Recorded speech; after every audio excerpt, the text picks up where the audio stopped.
thousands of years and even millions of years. We can take that Mayan calendar, right? Because when we talk about 2012, it wasn't one time cycle that ended, right? That 5,000 year time cycle. It was 5 different cycles, like an interlocking near clock, right? Or a lock to a vault. They all happen to end at the same time. And understanding that, you start to understand how they looked at time in a non-linear sense. Then you start to see how all indigenous people on the planet look at time in a non-linear sense. They look at the world, right? There's a planetary consciousness. Then there's a solar consciousness, solar system, right? And every solar system at its center has a sun. And at some point in time, through the use of this science, they discovered, right, there's a polar effect. At the center of every solar system is a sun, but at the center of every galaxy is a black hole. And a sun and a black hole are one and the same, right? Duality, two-dimensional consciousness and understanding. Then it became 3-dimensional and 4-dimensional and 5-dimensional. When we're talking about quantum, we're going into the 5th dimensional. We're going into non-linear, warped dimensional states of consciousness and reality, right? Because we're already at 4D, right? Length, width, and height, that's mass. 3 dimensions of measuring mass. And then when you put mass in motion, that's 4th dimension. Mass in motion is me on a bike, me driving a car, me on an airplane. That's mass in motion. We're already at the 4th dimensional, right? Where we can measure time, we can measure the planet and its spin rate and it moving through the universe and correlate with another asteroid against the sun, against something in a whole different solar system and galaxy. Now we're applying that, right? Here's the kicker. Now we're applying that at a subatomic level, at subatomic rates, both with the human body and pieces of energy that we don't understand. We're pulling in things from the cosmic ether and trying to capture it, and we call it anti-matter, anti-protons, anti-neutrons. What is this? Do you see that? And that's a real question. It's both rhetorical and real. If we only with the known mind, right, in terms of all that we only understand, have come to understand only 15% of the universe, right, is light matter, and the other 85% is either dark matter or dark energy, right? And we're just now remembering that. And we're just now playing with that. Let's say again. The reason I say again, right, wasn't that the reason for the fall before, with the cataclysm that wiped our minds, that made us forget all of this, right? Which begs the question, should we be doing this? Should we be pulling in things from the quantum ether? Should we be playing with CRISPR and editing down at the subatomic level and giving designer babies and designer humans, which leads to designer soldiers, right? It's like we forgot the stories of us as a species. Whether you believe the story of Noah and the great sins from that line, or you believe the story of Atlantis, or Babylonian, or Persian, pick your tradition, pick your indigenous culture. The story is different in language only, but it begins and ends the same, right? We disrespected a planetary and a cosmic state of energy and consciousness, right? And we were stupid and foolish enough to think that we can control it and manipulate it. And it turned on us, and it almost destroyed us. And we're playing with it again. Sorry that's a long answer, but you're talking about CERN, right? When you're talking about creating artificial wormholes, artificial black holes, China with their large particle collider created an artificial sun last year, right? That was tens of thousands of times hotter than our normal sun that we look at. What is the effect of that on the planet using real mechanical science, right? Because when you put something into a plasma state that has electrical magnetic field, and if we know that at the center of our planet there's a certain electromagnetic field, and there's one on the sun, and when they vibrate, there's an effect on us as human beings, psychologically, emotionally, physically, but also planetarily, right? There are earthquakes, there are massive atmospheric regional storms, right? What's the effect on the human body in that region within 50 miles, right? On those people. What's the effect on the planet when you're doing something like that? And that shit burned for several days. When you're creating black holes and you're pulling things out of it, and you're trying to capture it, right, with digital pieces of machinery, and, and put it in this very rudimentary kind of human consciousness. We don't even understand the things that we're playing with. We really, really don't. But we have a basic level of understanding that if you put matter and antimatter together, right, it's something that we can't even comprehend. We know that it has a destructive force hundreds of thousands of times, more destructive than a nuclear bomb, right? We don't even know its yield, right? Its yield radius. We just know it will destroy it. Why are we even playing with that and trying to pull it into this reality and capture it? This is what they played with 30,000 years ago, and it destroyed them. It's the same story. Two factions became so powerful that both controlled half the planet. They used the same science, but they had two different intentions. One for good, one for evil, right? And the type of science that they played with in this war was so powerful that it scorched the sky, where people from one end of the planet to the other could see this. And it was everywhere, and there's remnants of this everywhere. This ancient galactic battle. There's parts in North Africa and the Sahara where they can't even tell you this day, right? The best scientists on this planet, why hundreds of miles of sand are glassed, right? At colors that we can't even produce with the human body. It takes tens of millions of degrees of heat, right, to do this to sand, to melt it and produce these colors. How did this happen thousands of years ago when you have places like this all over the earth? And wherever this happened, it's the same story of this great battle and this great science, right? And bringing it back, this great parallel world. But there's two of them, one within the planet and one beyond, right? Which took me to this three-dimensional consciousness, right? There's two realms of consciousness on this planet. It's an inner consciousness and the sort of outer shell that we live on.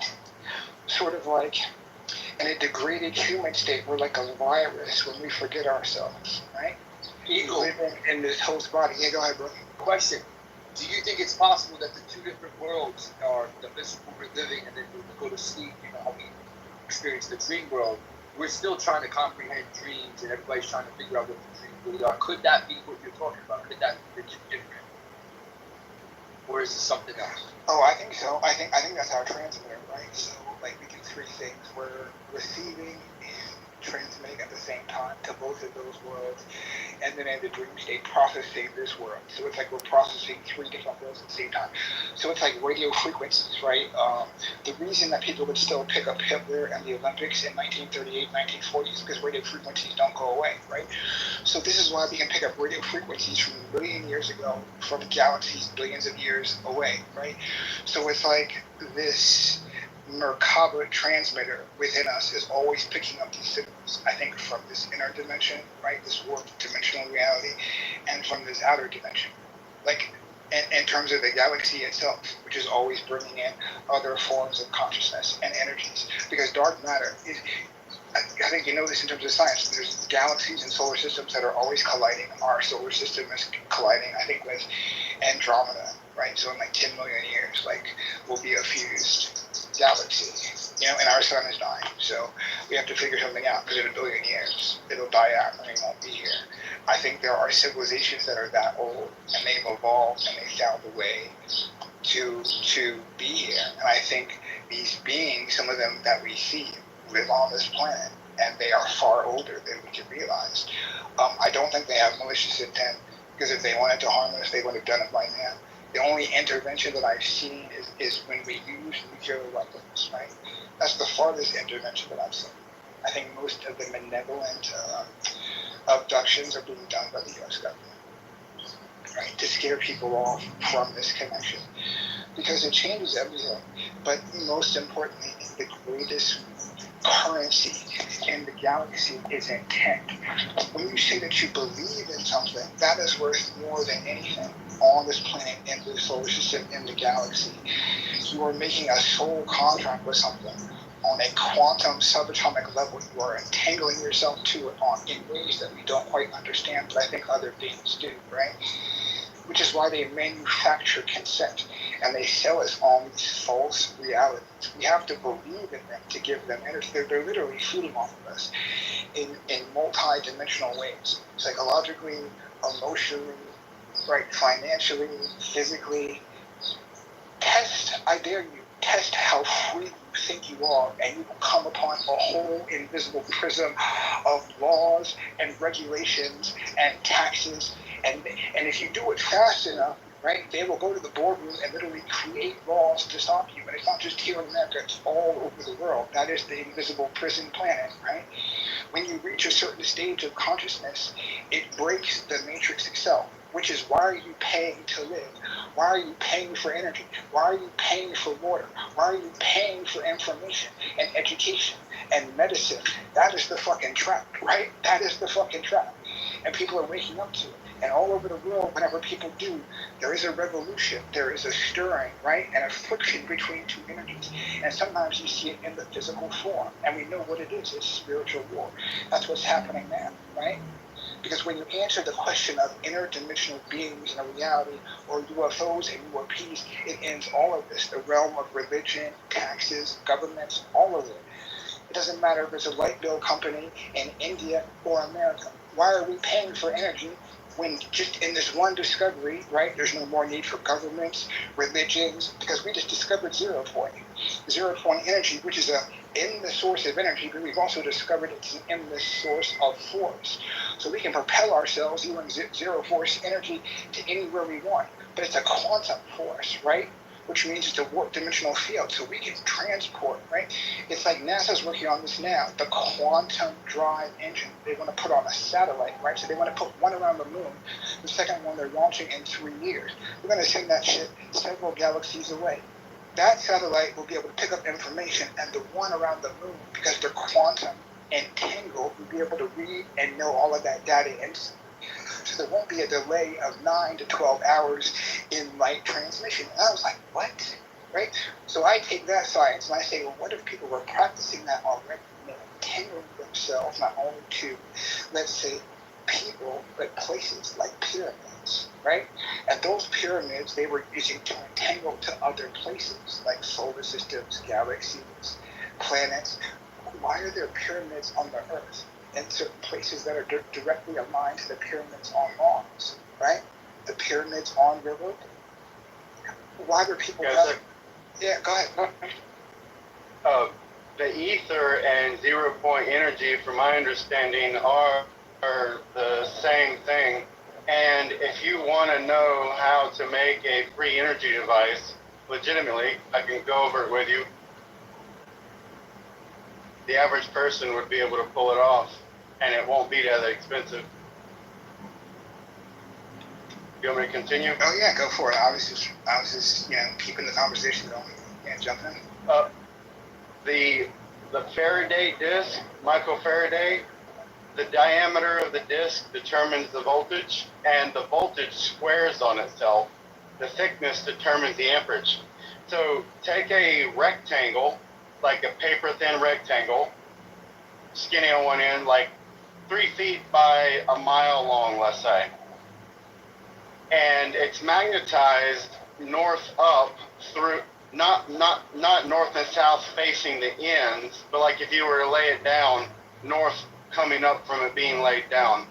Twist it on itself to where it starts to look like a thread of a screw, and those threads will get tighter and tighter the more twist you put into it. Once the threads are against themselves, where you can't twist it anymore, you took that one plane, that one direction of that magnetic field that was a mile long, paper thin, compacted it into a disc that is now 3 feet in diameter and less than 2 feet tall. So now when you turn it over to face that cylinder upright, and you're rotating it within a 3 feet diameter, it's the exact equivalent as rotating it within that mile diameter. That's the answer, one answer of many, for free energy. It'll make the Faraday disc feasible. And you could do this with its efficiencies, you could go with a cheaper metal like iron if you wanted to. But if you can afford it with neodymium, that'd be great. Make a fire brick with a slit running through it, uh, just off dead center, two parallel slits. One of them, you'd break the sidewall just at the bottom of the cylinder, like the last inch or so. You can't break the sidewall the whole way because then you wouldn't be able to rotate it. The one with a longer slit to extrude the molten material, that'll be glass. You want the glass to overtake the edges of the iron. It'll protect it. And it's just one you're sandwiching the strip, quote unquote, of molten iron and molten to a helical fashion. You just melt them together. And the thinner you can get your extruded layers, the more efficient it's going to be per given material that you're working with. You'll just convert all that voltage into amperage as needed. But you want to focus on the voltage because of the squaring factor. If you build one version versus another, same dimension, same volume of materials, but one extrusion that you can't get it as thin, the wattage, amperage times voltage, the ones with a thinner extrusion is going to have more wattage. But that's an answer. The average person would be able to pull this off.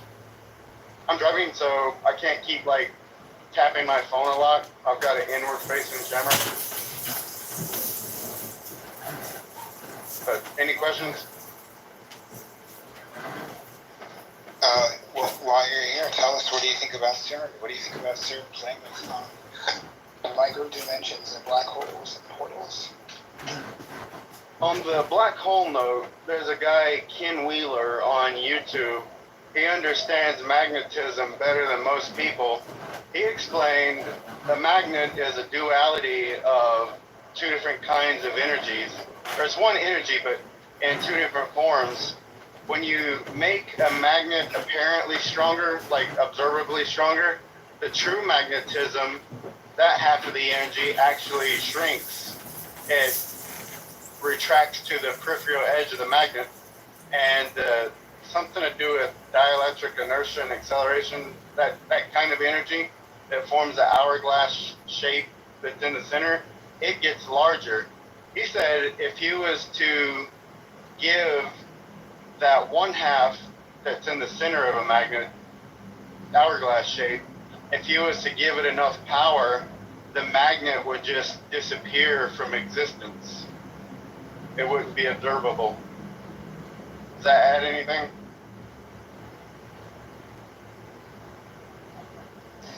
I don't know.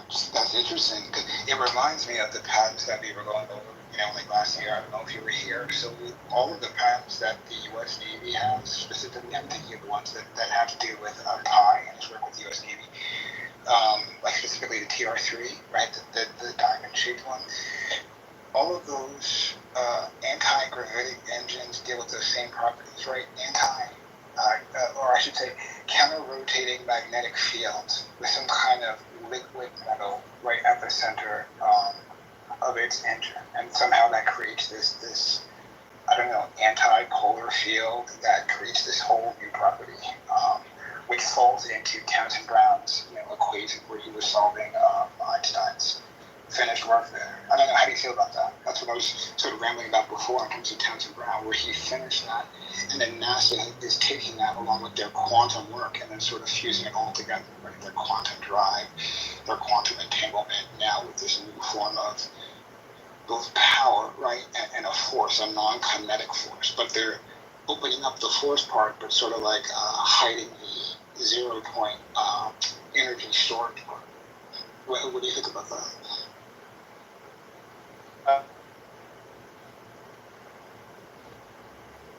Is bull crap. Wait, say it again. You broke up for a second. Which part is bull crap? About quantum, I can tell you quantum computing is bullcrap. So would you equate that to AI, like having possibly some people feel that they're processing, that they've advanced more than they actually have. They don't actually have a hard AGI yet. Are you sort of, to make an analogy, are you sort of stating the same, that they don't have a full quantum yet, or that they may have to do that off planet to achieve, to sort of like go past like the Berkeley? Is that what you're talking about? I missed part of what you said. So, okay, I'll just make it simple. So why do you feel they haven't really realized quantum yet?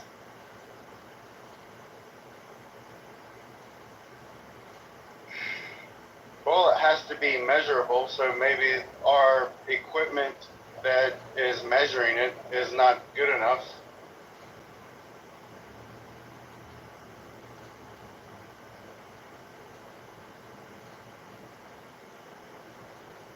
I really lost a lot of context, though. Hey David, what do you think about the so-called junk DNA? Not junk. It has a purpose, we just don't fully understand the whole chain of DNA.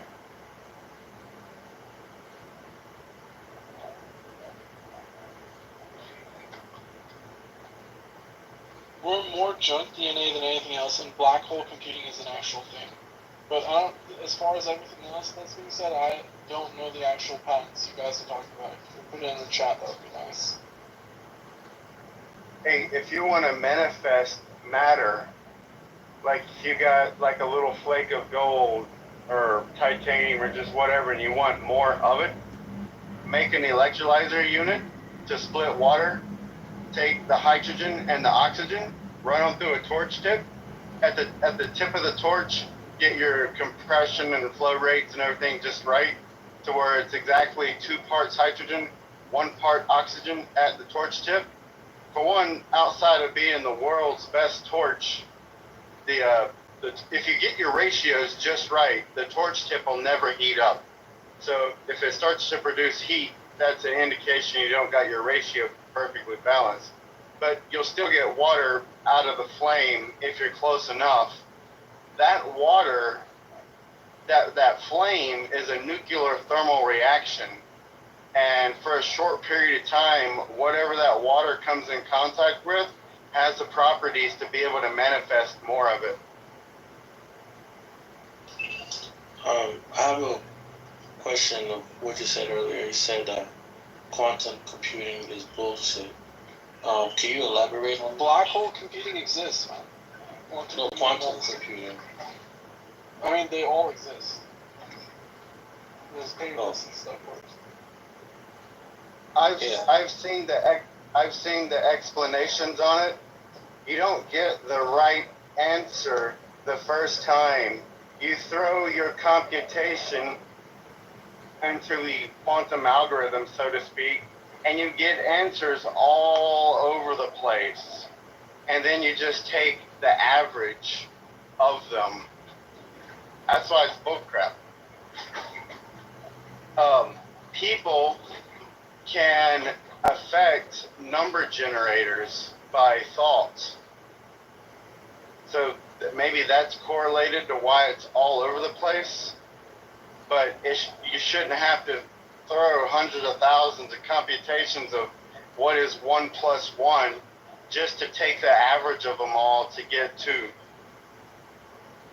Do you know the purpose, the full purpose of quantum computing? I know part of it is security.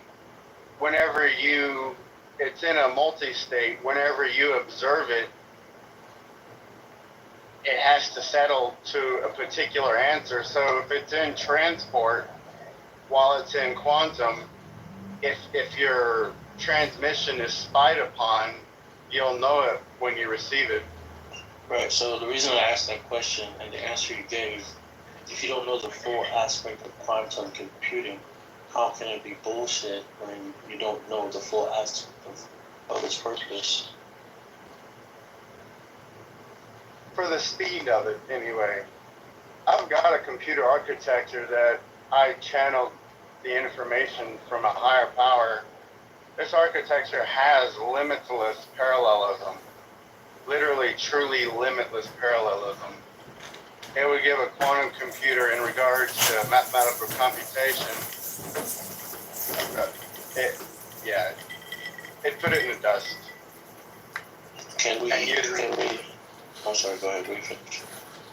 And uses practically so little energy. It doesn't need that super cold temperatures. Can we say it's given us a path that we didn't have 50 years ago to potentially help us compute things that we couldn't compute if we didn't have? I don't think so. We've got networking technology with computers to crunch big numbers, and the kinds of numbers they would be crunching with a quantum computer. Have they been put into effect? Are we benefiting from it?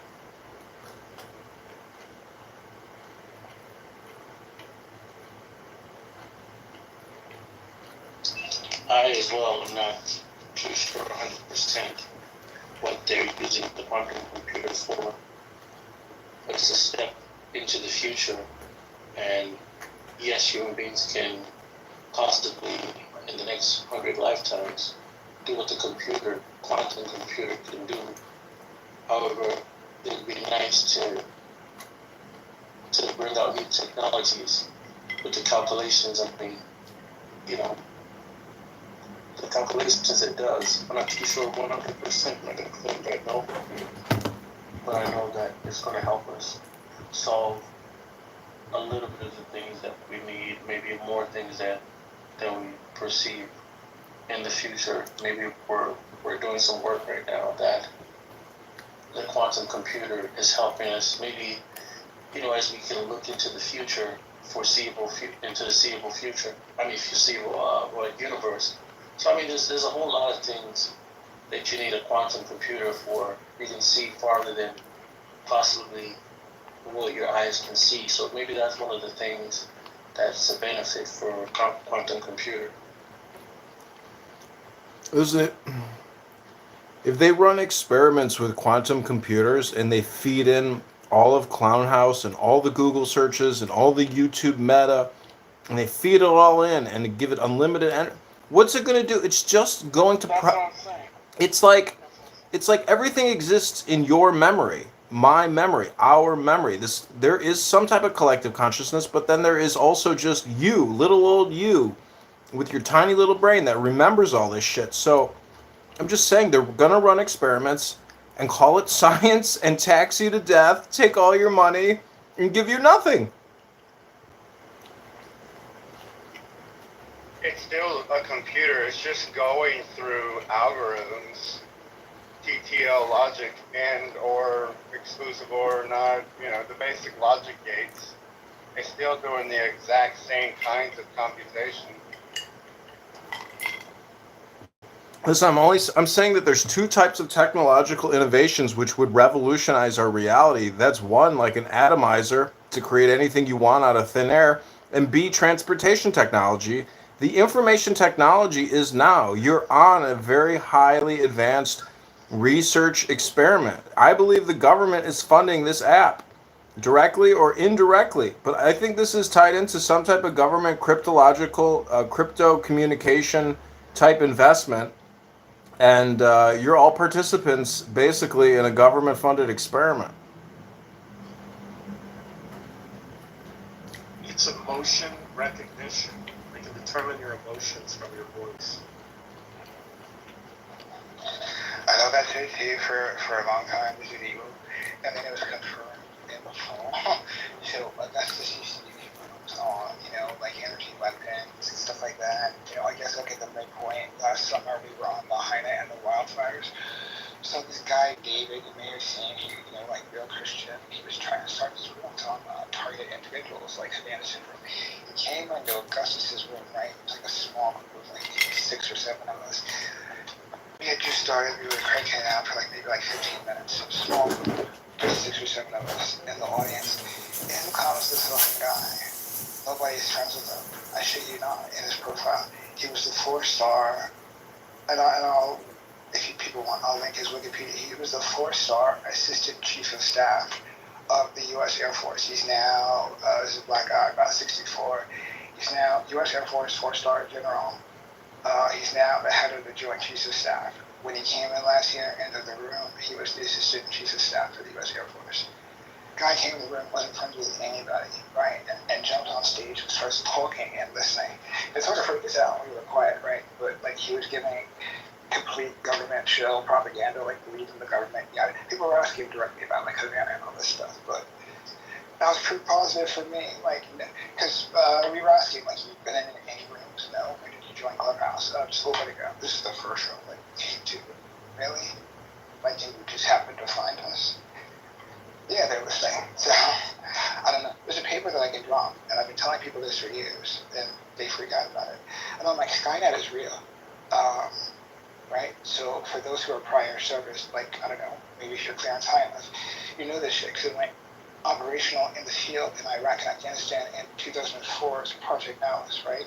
Israel has had Project Lavender for several years now, just now revealed on the battlefield.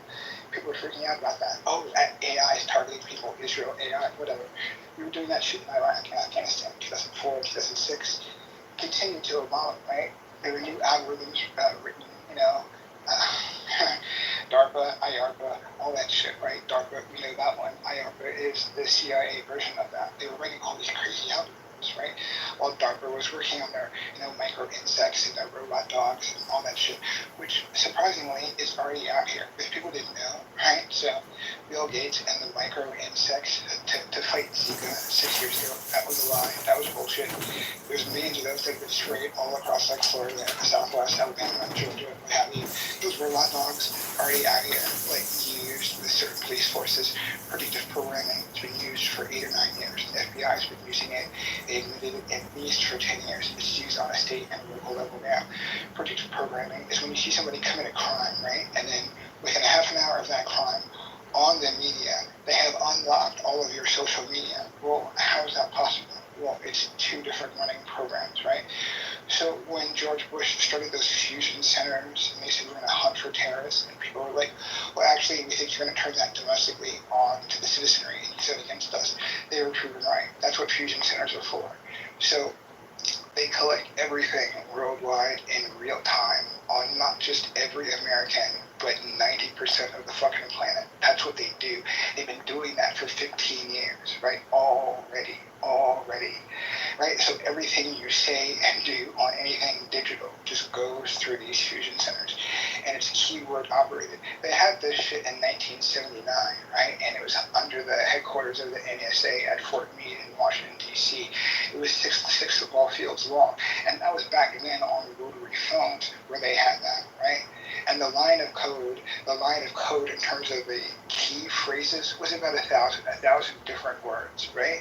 People with clearance now say it's 10 million different words, phrases, what have you, that get you captured, right? There's a digital profile on you.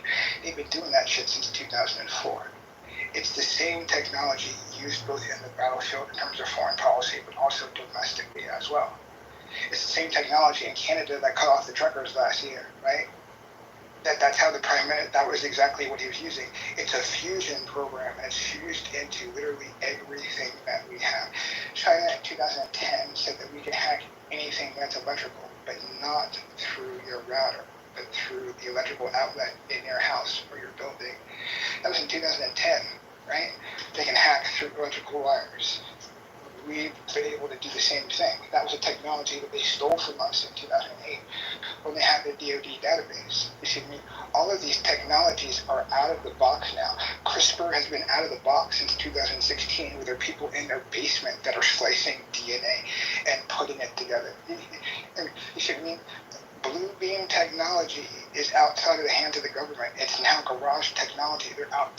You can literally build that shit for under $1,000 if you know electrical engineering enough, right? And there's people out here doing that. So I'll give you an example. Sharper image set for Christmas holiday extravaganza. We're going to do this thing where if you walk past our building in New York during Christmas, right, it's going to be invisible. You're not going to see any speakers, but from a block away, we're going to have this beam, and when you hit the right spot, you're going to be able to hear all of these different sounds. They're using this now in performance, outdoor exhibitionist theater. You hit the right spot, there's different sounds. It could be somebody talking to you, like walking you through something, giving you history on an art piece, or it could be musical, what have you.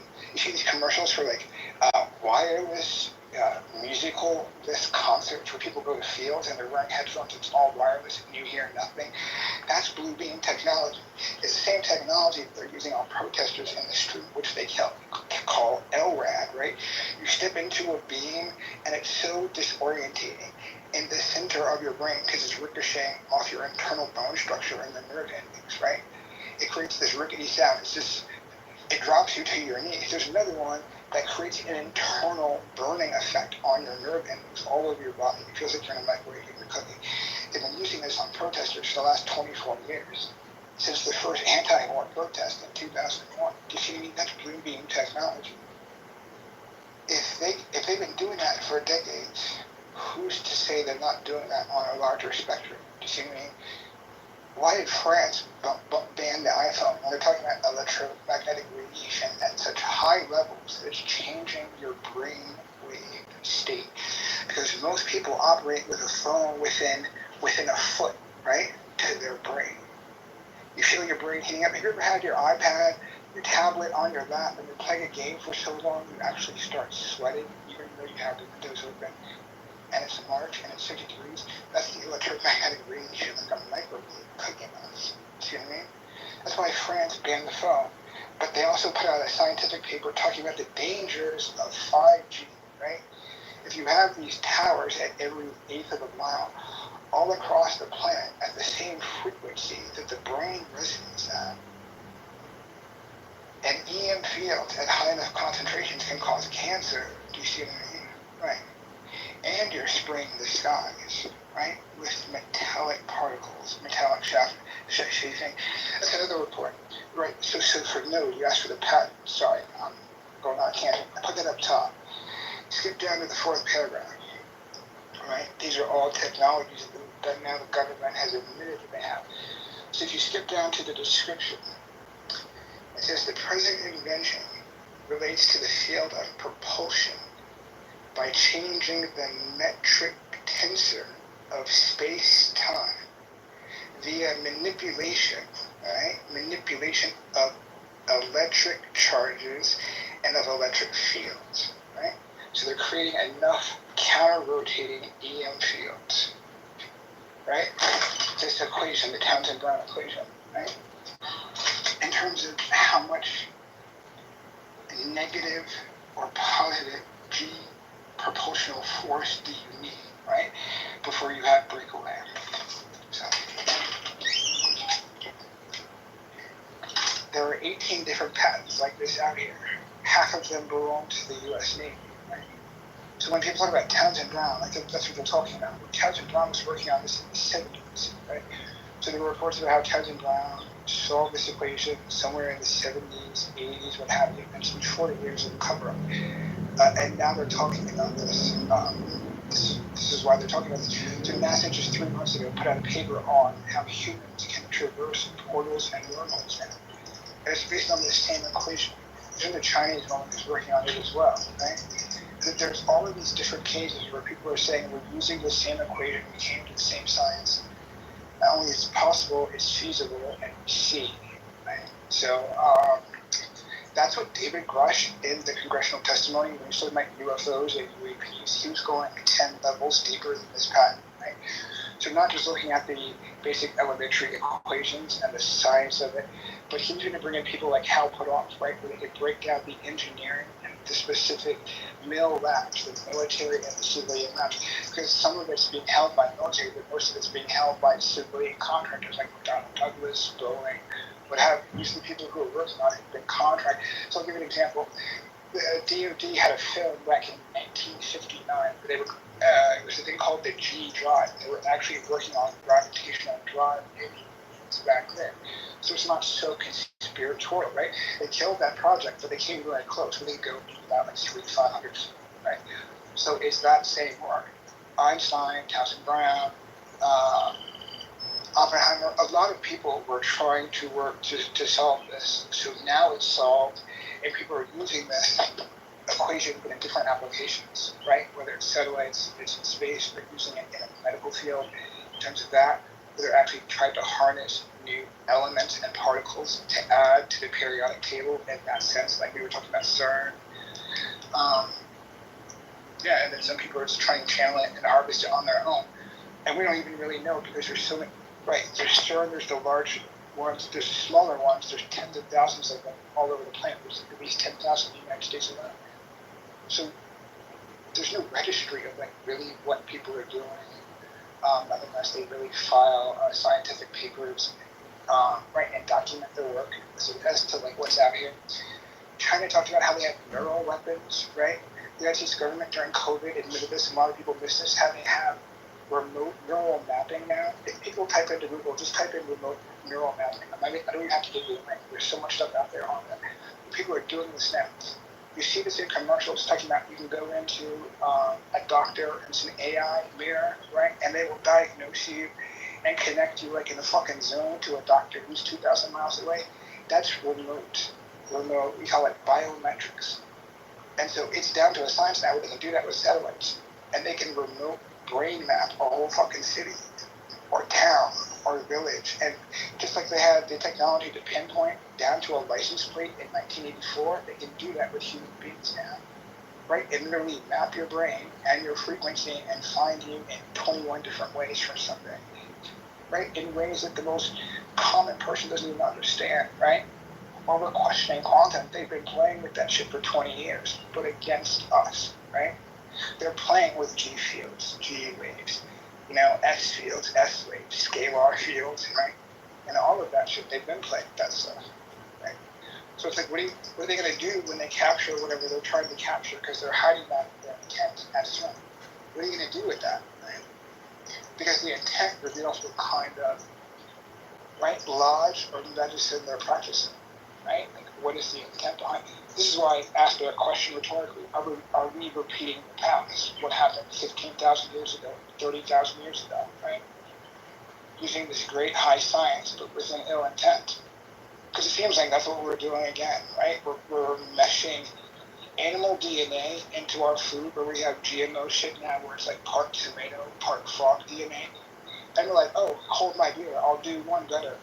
And now we're doing that like with the human body, design our babies, and hold my beer, we'll do one better. Oh, you have an injury, we'll take you at 30 and 40 years old, right, and fuck with your DNA, and it'll matriculate over several years and adapt you into something, we don't know what, but we think it'll be positive, right?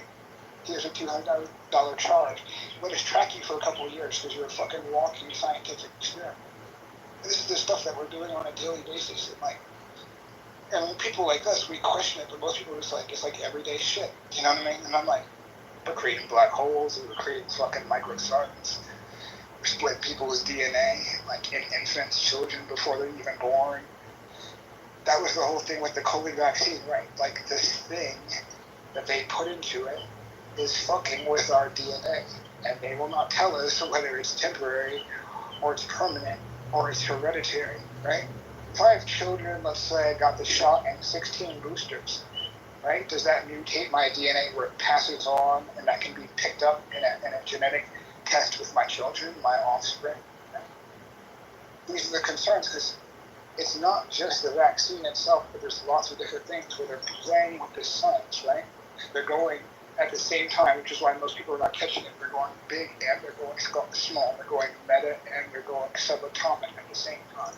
And it's so disjointing for most people, they just step off of it. Like, they just shake their head. I don't understand what's happening. And they put it to the side. But that kind of magic, whether you think it's black magic or white magic, is still dancing. It's all around us, right? So it's like with the spring in the skies, with the chemtrails. When you ionize the sky enough, what do you think is going to happen, right? Why are there trees dying from every side of the planet? Maybe if you put enough metal into the air at a subatomic level, right? At a submicron level, we could breathe it in, and our lungs can't filter it out. It's submicron, so it's long to go past the lung filters and the blood-brain barrier. It's embedded directly in our blood system because we're breathing it. Same thing's happening with the plants and the trees. We've heard for 2 decades how there's trees dying off, and some of them are young ones, just planted 15, 20 years ago. There's old growth trees that live 500 years, and they're chafing, they're burning from the inside from extreme dehydration. Have you seen this in your city, in your town? Regular old trees that you grew up with for 30 or 40 years, and now they're browning out, right? This is why they're cutting down trees, like all over America, all over the planet, because they're dying out. Our atmosphere, they're ionizing it, right? Part of the 5G plan, but it's killing the environment. All of this metal, floating around in the air, it floats down into the soil, then it goes into our water system, it goes into our food system, right? And it compounds like a bottom-feeding fish, right? To make an analogy, that's what we are. And it's compounded by the time, right? It gets from the soil to the food to us, because they're mixing it in the vaccines, putting it in the air, and now it's in our water, right? We can't afford to not catch up with how they're playing with these sciences, because they haven't asked for our consent. They've just gone ahead and manufactured the consent based on a lie, said that it's safe. They don't really know what they're doing, right? So it's like, before we open up dimensions to other realities, let's understand this one first. We don't even understand 80% of what's on this planet. Like, going back to UAPs, the vast majority of them are in the oceans, right? And our best navies have never even been to the bottom of the oceans. We don't know what the hell's down there. It's why even in 2024, we're still constantly discovering new species of plants, of animal life. We don't even know what the hell's on this planet, right? There is stuff, there are organisms that can live within volcanoes. When I lived in the Pacific, in Hawaii, this shit amazing. There are living organisms and microorganisms that can live at thousands of degrees negative, Fahrenheit, and plus 20,000 fucking degrees Fahrenheit, and there are organisms. It's like, what the fuck is volcanology? There can't be anything living in a volcano, right? Then they were talking about how there's all types of living organisms and life forms at the bottom of the ocean, oceanic volcanoes. We don't even know what the hell they are, right? We don't even know what's on this planet. We should study this place before we go opening up doorways to God knows what. So when I was alive, there were like, a couple of thousand galaxies, and now, in some 40 years, it's advanced to the point that there are tens of billions of galaxies, right? With even more hundreds of billions of solar systems, with stars. So when I was a kid, there were maybe a dozen galaxies with Goldilocks, Earth-like planetary zones. Now there are millions, right? How could we ever imagine that we're the only intelligent life, period, in the universe, let alone our galaxy, our solar system? I mean, if it's within our galaxy, right? And it's far older than us, and it has this science that we're just now breaking into. The possibilities of it venturing over here, right?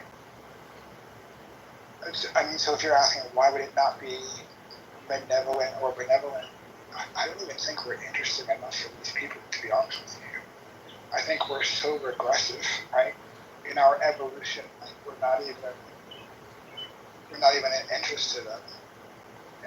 When we fuck with nuclear weapons, like, we caught their attention, but beyond that, right? Think of it this way: if they have the telekinetic powers, right? That narrative, do you believe that? They have this telesynthesis where they can read minds, and they're that advanced on the ethereal evolutionary scale. What threat are we to them? They know what we're thinking before we even finish 9 months later on the strategy within any military or government, or what threat could we possibly be to them?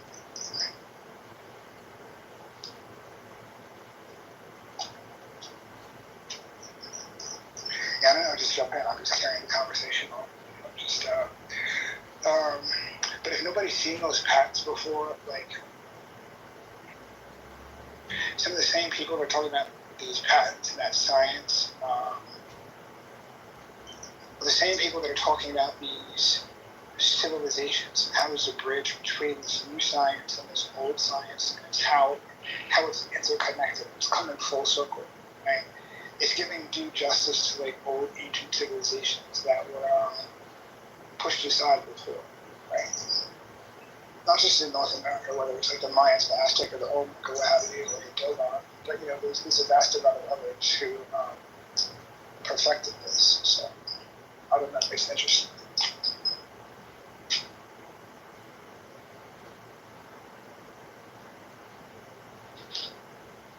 So many points were touched on.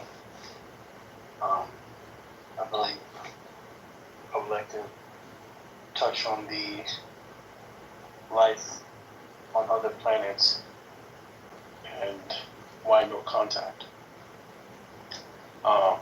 If anybody's interested, but of course some people don't believe in life on other planets, as some people can't see gravity,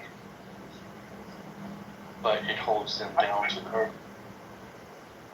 How can you have a pressurized system inside of a vacuum without a physical, tangible barrier? You can't have a fluid or gaseous barrier containing pressure inside of a vacuum. Are you saying there's a? Well, we're talking about the exterior of our universe.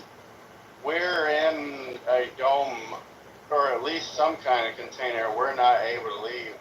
Now, portals to other realms or dimensions, I don't know. But going out into space, as they claim it, that's not possible. Right. So you mentioned we're not able to leave. It's not like we're not able to leave. We are what we're not able to think that we can leave. So we are all that is. So not able to leave is a human thought. Hey, I gotta step out for a moment. I need my microphone for another purpose. I'll be back soon.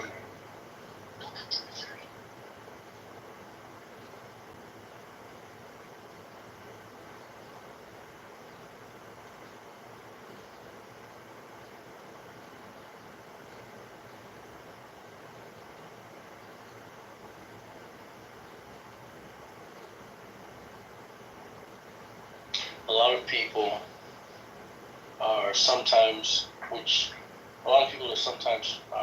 trapped